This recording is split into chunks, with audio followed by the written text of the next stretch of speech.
مساء الخير خواني خواتي. اليوم جبت لكم طريقة نعناع اليابس، هذا اللي نخليه على الأكل وكلش حلو.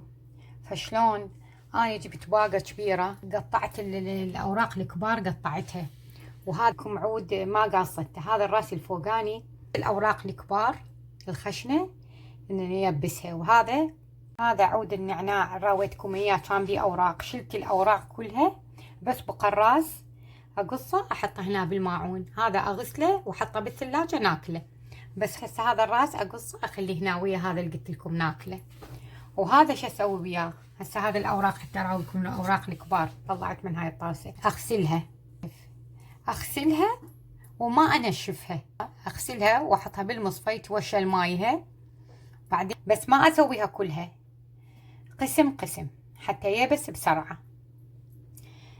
كل مجموعة هسه أراويكم، كل مجموعة أحط كلينس جواها وافرشها. هاي خواني خواتي غسلتها وصفيتها بالمصفى.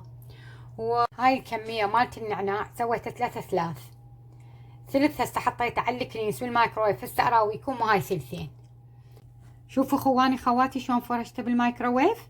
النعناع ما نخليه كله مرة واحدة. هذا الثلث الأول حاطته، وشوفوا شلون حاطته مفارق، ما حاطه واحده قريبه على الثانيه.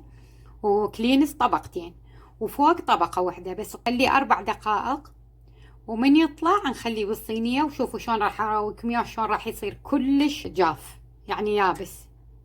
هذه غطيته هسه هو بالمايكرويف غطيته. هسه افتح المايكرويف اخواني خواتي، شوفوا شلون صار، شوفوا شلون يبس. شوفوا هاي الباقة ايش كبرها، شوفوا ايش قد صارت، شوفوا شلون صار. هسه اخليه بهاي الشيشة، شيشة قزاز لازم اخليه بالشيشة هذا. شوفوا شلون حلو، شوفوا هاي 4 دقائق، كل مجموعة 4 دقائق سويتها.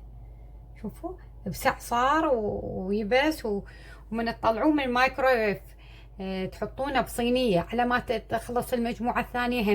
هم المجموعة الثالثة 3 حطيتهم بصينية، وهسه بعدين فرغتهم بالماعون وجاي اراويكم اياها. هاي خواني خواتي طريقتنا بتيبيس النعناع الاخضر بالمايكرويف، يصير اخضر وحلو شكله. ومن نحتاج نطلع بالملعقة ناشفة وشوية نفركها بايدنا ونحط على الاكل.